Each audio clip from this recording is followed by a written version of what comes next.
Evidently, the rack and ruin were not so terrible after all. Despite them, the gray accordions under the windows filled with heat twice daily, and the warmth spread in waves throughout the apartment. It was quite clear the dog had pulled out the best dog ticket.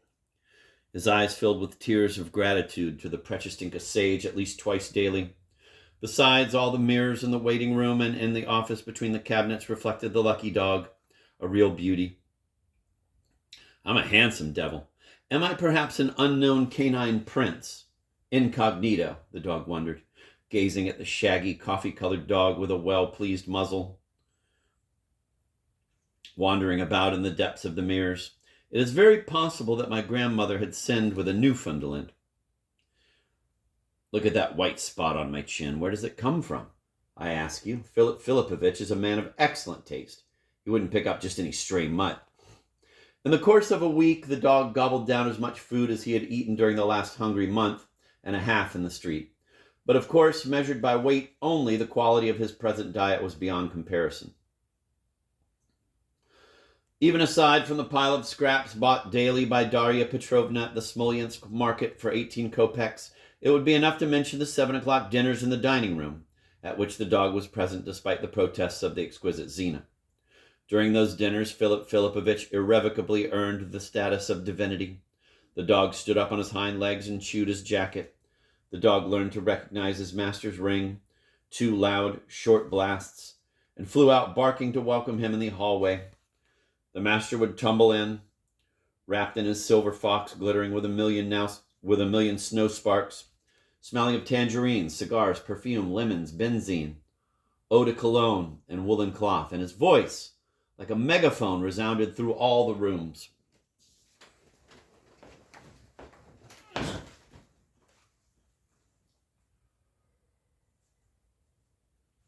You swine, why did you tear the owl to shreds? Was it in your way? Was it, I ask you?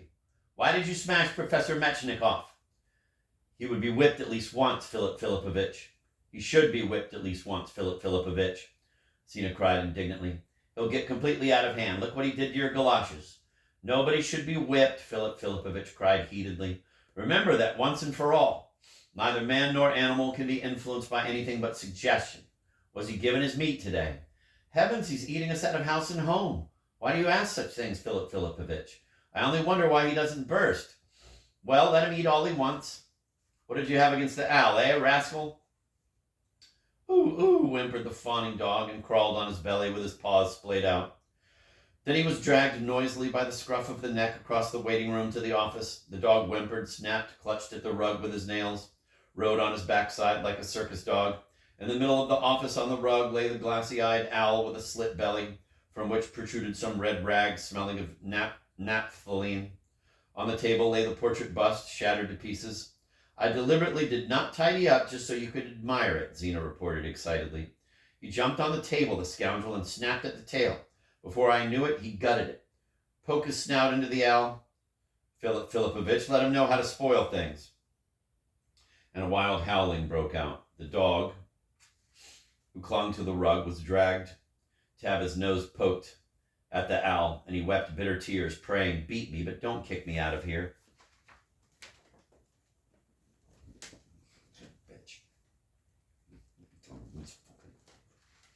Sorry, I got mad because something wouldn't.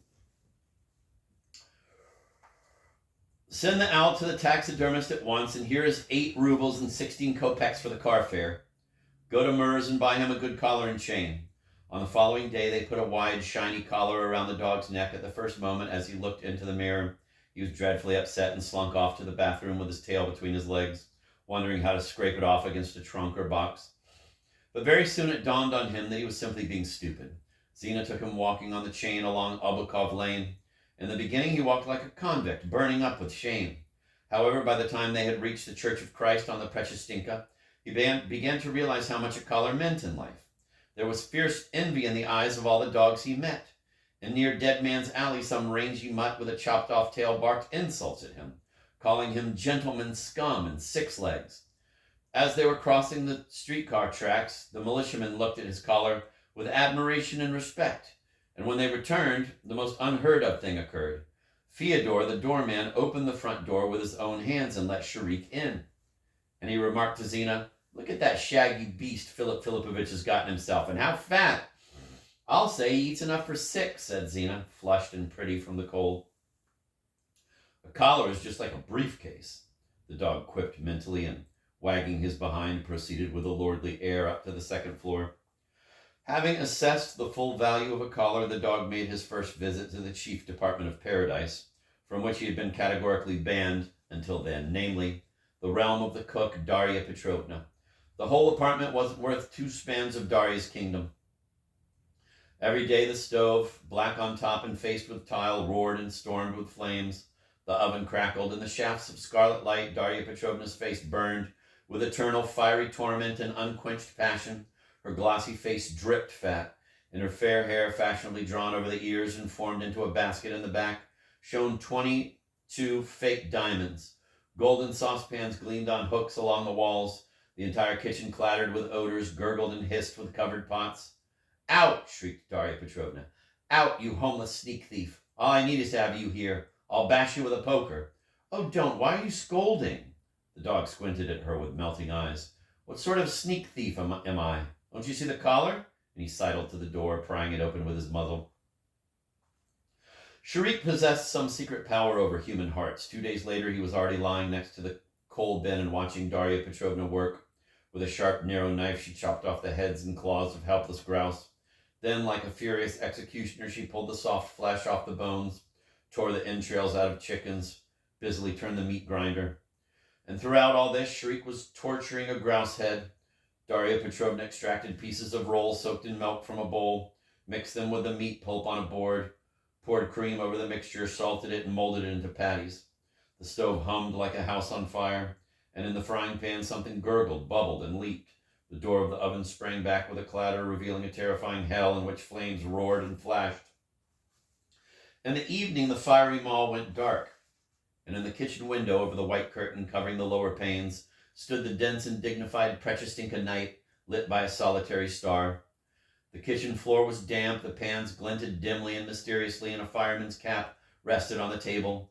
Sharik lay on the warm stove like a lion on a gate, and cocking an ear with curiosity, watched a black mustachioed, excited man in a wide leather belt embrace Darya Petrovna in the room she shared with Zina. The woman's face burned with torment and passion, all of it except the dead white powdered nose. A crack of light fell on the black mustachioed man's photograph, with an Easter rose hung over it. "Pesters me like a demon," muttered Darya Petrovna in the dusk. "Let go! Zina will be here in a minute. What's the matter with you? As though you'd been rejuvenated too." "We have no need of it," the mustachioed one spoke huskily, scarcely able to control himself. "How fiery you are!" Later on in the evening, the Prechestinka star disappeared behind the heavy drawn curtains. And if the Bolshoi did not present Aida and there was no meeting of the Russian Surgical Society, the Godhead sat in a deep chair in his office. There were no ceiling lights, only the green-shaded lamp on the table. Sharik lay in the shadow on the rug and looked, unblinking, at terrible doings. In a disgusting, caustic, muddy liquid in glass containers lay human brains. The Godhead's hands, bared to the elbow, were dressed in reddish rubber gloves, and the slippery, blunt fingers fumbled in the convolutions. From time to time, the Godhead armed himself with a small, gleaming knife and carefully cut into the firm, yellow brains. "To the sacred banks of the Nile," the Godhead sang quietly, then bit his lips, recalling the golden interior of the Bolshoi theater. At this hour, the heat in the radiators reached its highest point. It rose to the ceiling and then spread through the room. In the dog's fur, the last flea, not yet combed out by Philip Filipovich himself, but already doomed, awakened. The front door clanked distantly. "Zina went to the movies," the dog thought, "and when she returns, we shall have supper. I guess we'll have veal cutlets today." Already in the morning of that dreadful day, Sharik had had a pang of premonition. He suddenly whimpered and ate his breakfast, half a cup of gruel and last night's lamb bone, without appetite. Dismally, he walked to the waiting room and howled a little at his own reflection. But after Zina had taken him for a walk on the boulevard, the day passed as usual. There were no visitors, since, as everyone knew, Tuesdays were not visiting days, and the Godhead sat at the desk in his office, poring over some huge volumes with brightly colored pictures. They waited for dinner. The dog was slightly cheered by the thought that they would have turkey for the second course, as he had learned in the kitchen. As he walked down the hall, he heard the sudden unpleasant ringing of the telephone in Philip Filipovich's office. Philip Filipovich picked up the receiver, listened, and suddenly became excited. Excellent, his voice was saying. Bring it over at once, at once! He started bustling, rang, and ordered Zina to serve dinner without delay. Dinner, dinner, dinner! Plates immediately began to clatter in the dining room. Zina hurried back and forth, and in the kitchen Darya Petrovna grumbled that the turkey was not yet ready. The dog felt a twinge of anxiety again. I hate commotion in the house, the dog thought. And just as he said it to himself, the commotion assumed an even more unpleasant character, chiefly thanks to the arrival of the once nipped Dr. Bormenthal. The latter brought with him an evil-smelling suitcase and, neglecting to remove his coat, hurried with it along the hallway to the examination room. Philip Filipovich abandoned his unfinished cup of coffee, which he had never done before, and ran out to meet Bormenthal, which he had never done either. When did he die? He cried. 3 hours ago, said Bormenthal, without removing his snow-covered hat and unlocking the suitcase. Who died? The dog wondered with glum annoyance and got in their way. I can't stand all this fuss. Get out from underfoot! Hurry, hurry, hurry! Shouted Philip Filipovich in all directions, and began, it seemed to the dog, to ring all the bells. Zina came running. Zina, send Darya Petrovna to the telephone to take down the calls.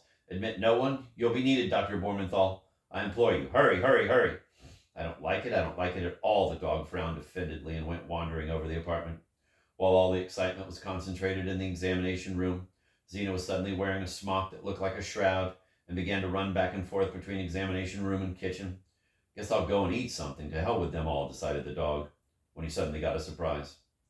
Don't feed Sharik, thundered the order from the examination room. Try and keep him from food. Lock him up.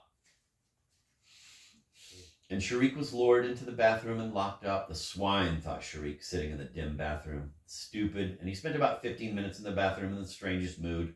Now furious, now falling into an odd, heavy apathy. Everything was depressing, unclear. All right, my most esteemed Philip Filipovich, see what happens to your galoshes tomorrow, he thought. You've had to buy 2 new pair. You'll buy a 3rd one now. That will teach you to lock up dogs. But suddenly his angry thoughts broke off. For some reason, a vivid fragment of his earliest youth rose in his memory. A vast sunny courtyard near the Preobrazhensky turnpike. Splinters of sun in bottles, cracked bricks, free stray dogs. Oh no, why lie to yourself? You'll never leave here. You'll never go back to freedom. The dog spoke to himself in anguish, sniffling. I am a gentleman's dog. An intellectual creature. I've tasted a better life, and what is freedom anyway? Nothing. A puff of smoke, a mirage of fiction, a sick dream of those wretched Democrats. Then the dusk of the bathroom became terrifying. He howled, threw himself at the door, began to scratch at it. Ooh, ooh, ooh, the apartment echoed like a barrel. I'll tear that out again, the dog thought with impotent fury. Then he collapsed, exhausted, rested a while. And when he rose, his fur suddenly bristled on his back. It seemed to him for a moment that he saw a pair of loathsome wolf's eyes in the bathtub. At the height of his torment, the door swung open. The dog came out, shook himself, and gloomily turned toward the kitchen. But Zina insistently dragged him by the collar to the examination room. A chill crept under the dog's heart. What do they need me for? He thought suspiciously. My side is healed. I don't understand anything. His paws slithered on the shiny parquet, and it was thus that he was dragged into the examination room. He was immediately struck by the unusual illumination. The white sphere under the ceiling gleamed so brightly that it hurt the eyes. In the white blaze stood a priest who hummed through his teeth about the sacred banks of the Nile. Nothing but a vague smell indicated that this was Philip Filipovich. His cropped gray hair was hidden under a white cap, resembling a patriarch's cowl. The godhead was in white from head to foot, and over it, like a scapular, he wore a narrow rubber apron. His hands were hidden in black gloves.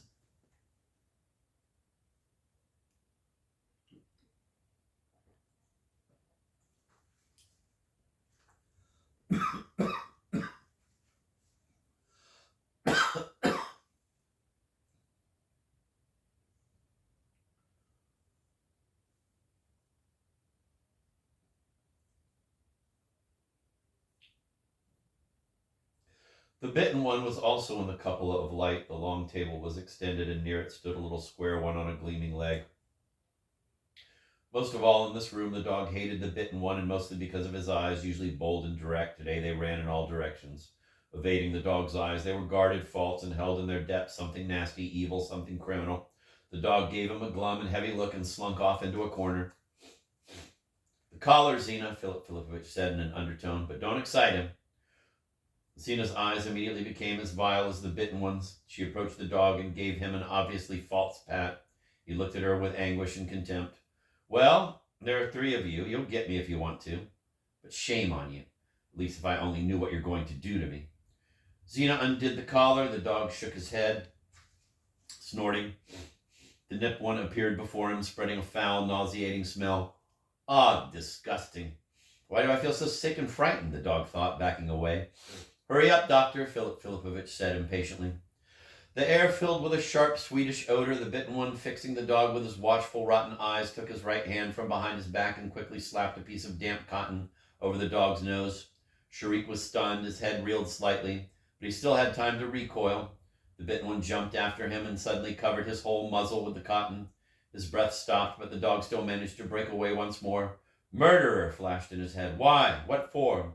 And once again the cotton covered his nose and mouth. Suddenly there was the lake in the middle of the examination room, and on it jolly oarsmen and boats, extraordinary pink dogs. His legs became boneless and buckled. On the table, Philip Filipovich's words boomed out somewhere gaily and spread in orange-colored rivulets. The terror vanished, giving place to joy. For 2 seconds the expiring dog loved the nipped one.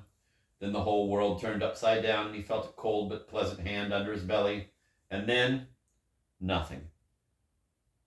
The dog Sharik lay sprawled out on the narrow operating table, and his head helplessly knocked against the white oilcloth cushion.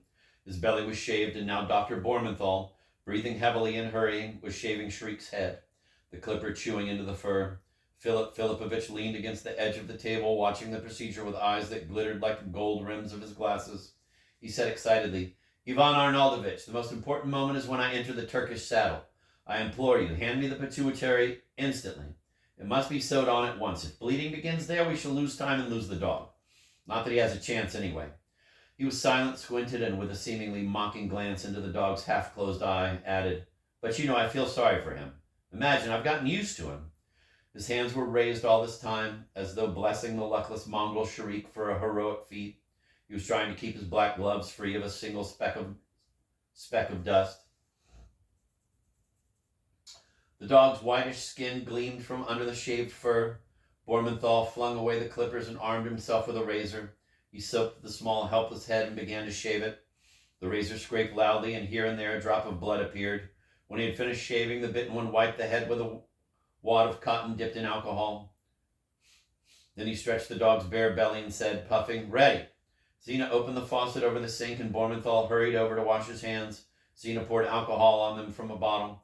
May I go, Philip Filipovich? She asked, fearfully squinting at the dog's shaved head. You may go. Zena disappeared. Bormenthal busied himself further. He spread light gauze napkins around Shrik's head, and now the 2 men beheld the unprecedented sight of a bald canine head and strange bearded muzzle resting on the cushion.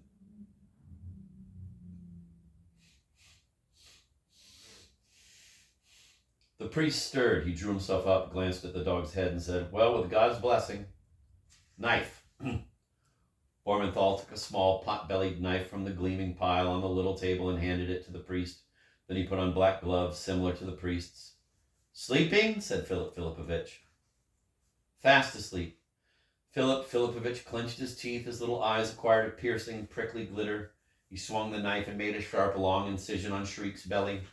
The skin parted at once and blood spurted in all directions. Bormenthal rushed in fiercely and began to press Shrik's wound with wads of gauze. Then he clipped the edges together with tiny instruments that looked like sugar tongs, and the wound dried out. Perspiration came out in beads on Bormenthal's forehead.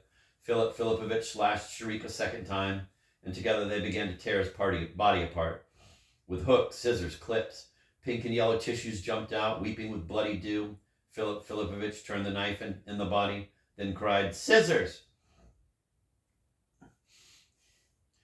The instrument flashed in the bitten one's hands as if he were a sleight-of-hand artist. Philip Filipovich plunged his hand deep into the belly and with a few twists tore out of Shrik's body his seminal vesicles, with some shreds hanging from them. Bormenthal, wet with effort and excitement, rushed to the glass jar and drew from it another set of moist and drooping seminal vesicles. Short, moist threads whirled and jumped in the hands of the professor and his assistant. Curved needles chattered rapidly against the clips, and the vesicles were sewn in place of Shrik's original ones. The priest threw himself back from the wound, stuck a piece of gauze into it, and commanded, Sew up the skin, doctor, instantly. Then he looked back at the round white clock on the wall. 14 minutes, Bormenthal hissed out through clenched teeth and drove the curved needle into the flabby skin. Then both became as frantic as hurrying murderers. Knife, cried Philip Filipovich. The knife leaped into his hands as if of its own volition, and Philip Filipovich's face became awe-inspiring. His lips drew back from his porcelain and gold caps, and with a single sweep, he carved a red crown on Shriek's forehead. The shaven skin was thrown back like a scalp. The skull was bared. Philip Filipovich shouted, "Trepan!" Bormenthal handed him a shiny brace. Biting his lips, Philip Filipovich began to force the bit into Shriek's skull and drill in it tiny holes a centimeter apart so that they formed a circle all around the skull. He spent no more than 5 seconds on each hole. Then with an oddly shaped saw, the end of which he inserted into the first hole, he began to saw just as a cabinet maker would saw a lady's sewing chest. The skull shook and squeaked. 3 minutes later, the lid was removed from Shriek's skull. The cupola of Shriek's brain was bared, gray with bluish veins and reddish spots. Philip Filipovich plunged the scissors into the meninges and cut them away. Once a thin spurt of blood shot out, almost striking the professor in the eye and spotting his cap. Bormenthal pounced like a tiger with a torsion forceps and shut it off. Sweat crept down his face in rivulets, and the face became meaty and varicolored. His eyes dashed from the professor's hands to the bowl with instruments on the table, then back, and Philip Filipovich became positively terrifying. He snorted through his nose. His teeth were bared to the gums. He tore the sheath from the brain and delved somewhere deep, raising the cerebral hemispheres out of the open cavity. At this point, Bormenthal began to turn pale. He grasped Shriek's chest with one hand and said hoarsely, "The pulse is falling sharply." Philip Filipovich threw him a vicious glance, mumbled something, and cut still deeper. Bormenthal cracked a glass ampule, sucked out the contents with a syringe, and treacherously stuck the needle somewhere near Shriek's heart. "I'm coming to the Turkish saddle," Philip Filipovich growled, and lifted Shriek's grayish-yellow brain from the skull. For a moment he squinted at Shriek's muzzle, and Bormenthal instantly broke a second ampule with yellow liquid and drew it into a long syringe. "Into the heart?" he asked timidly. "You're asking?" the professor roared furiously. "He has died 5 times already in your hands. Anyway, injected. Impossible." And his face assumed the expression of an inspired cutthroat. The doctor plunged the needle into the dog's heart easily. "Alive, but just barely," he whispered diffidently. "No time for discussion now. Alive, not alive," the terrifying Philip Filipovich hissed. "I'm in the saddle. He'll die anyway. Ah, the depth toward the sacred pituitary. Here." Bormenthal handed him a jar with fluid in which a little white lump dangled on a thread. With one hand, by God, he has no equal in Europe, Bormenthal thought. Bormenthal handed him a jar with fluid in which a little white lump dangled on a thread. With one hand, by God, he has no equal in Europe, Bormenthal thought vaguely. He seized the dangling lump, and with the other somewhere in the depths between the outspread hemispheres, he sheared out a similar one. He flung Shriek's lump away into a plate and inserted the new one in the brain together with its thread. Then his short fingers, which had become, as by a miracle, thin and nimble, had managed cunningly to tie it in place with an amber thread. After that, he threw out of the head all sorts of clips and forceps, pushed the brain back into the skull cavity, leaned back, and asked more calmly, "He's dead, of course?" "Thready pulse," said Bormenthal. "More adrenaline." The professor threw the meninges back over the brain, carefully replaced the sawed-out lid, pulled back the scalp, and roared, "Stitch!"